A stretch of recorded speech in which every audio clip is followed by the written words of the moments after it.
Good morning, everyone. I'm going to talk about the human rights approach to implementation science more from the, another key population, which is men, sex with men. Many of the issues Prof. Diva and Dr. Shunai already mentioned about different basic rights. So I'll probably have to skip some of my slides just so that I fit my presentation within 10 minutes.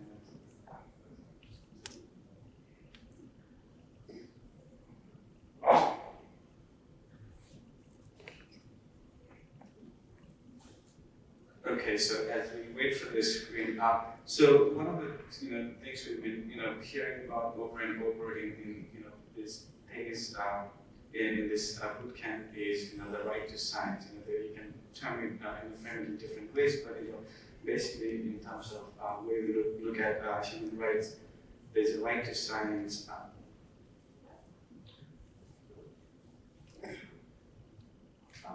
Thank you. It's everyone has the right to enjoy the benefits of scientific progress and application, which really fits into the right to science. And there are different different component that really comes into play, and also Prof. Diva mentioned about it. But the basic idea is making sure that there's access for all of any kind of discrimination related to the benefits of science and its applications. Opportunities to contribute to different processes of scientific advancements, information necessary to engage in decision-making process, and we talk about different ethical frameworks, informed consents and other things that Prof. Diva also mentioned earlier, and making sure that the environment that promotes the conservation, development, and also diffusion, which is dissemination of different scientific findings, to make sure there's change in the societal and also policy reform. Again, this is also touched upon human rights-based research approach, and there are different things that really come into play depending upon which papers you look at. But there's a common principle that really drives the human rights-based approach. And there are 6 principles that I saw, which was looking at it's called PANEL, so PANEL, that has 6 different components within that principle. So enabling meaningful participation, which is really key, and engaging different stakeholders. It's not just the men have sex with men, but also local stakeholders from whether it's designing a study, collection of data collection process. And and the remaining stages, accountability, duty holders and right holders, and making sure that the human rights component are addressed as we do the research, non-discrimination, empowering people, the stakeholders as we do the research study, and making sure that all the human rights laws are incorporated as we do the research. So when we put this in the frame, looking at HIV and more so among men who have sex with men, as most of us know that MSM are in greater and substantially higher risk of getting HIV. There's a recent data which looked at the risk of acquiring HIV, and MSM are 20 to 6 times more likely to acquire HIV when compared to the general population.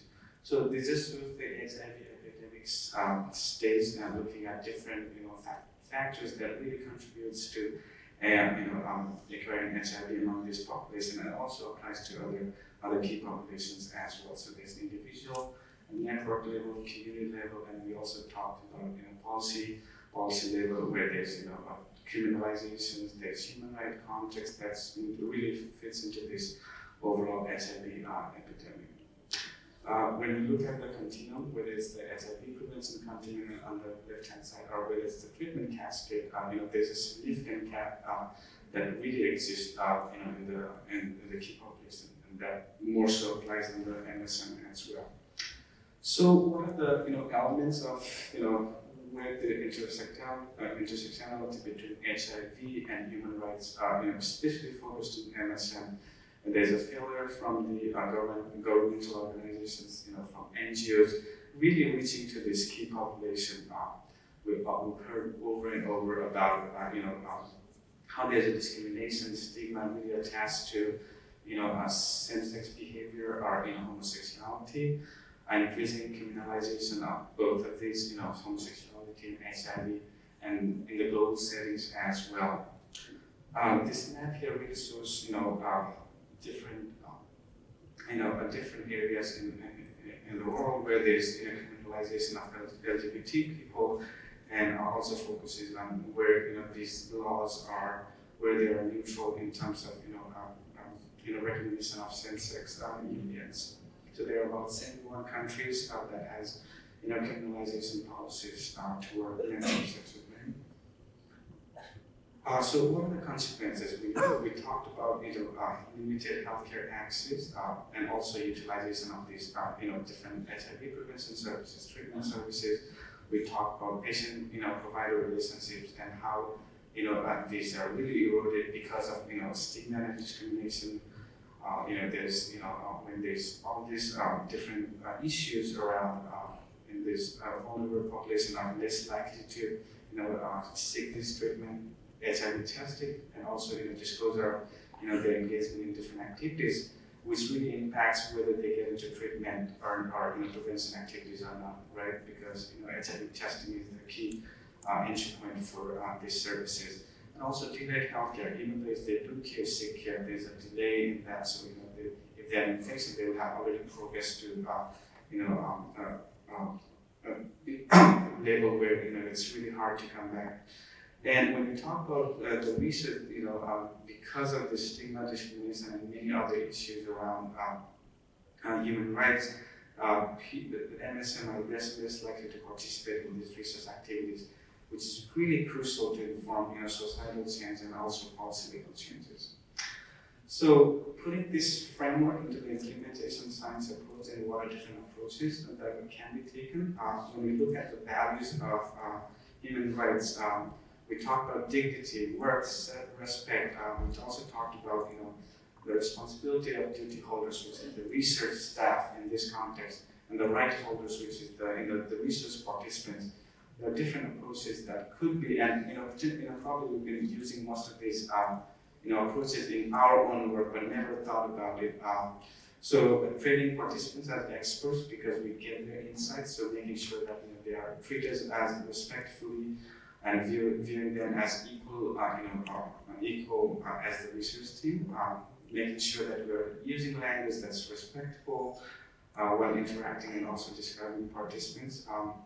There are different, we talked about ethical framework, a lot of different things that we could be implementing. We talked about conflict of interest, we talked about consenting, and so many other things.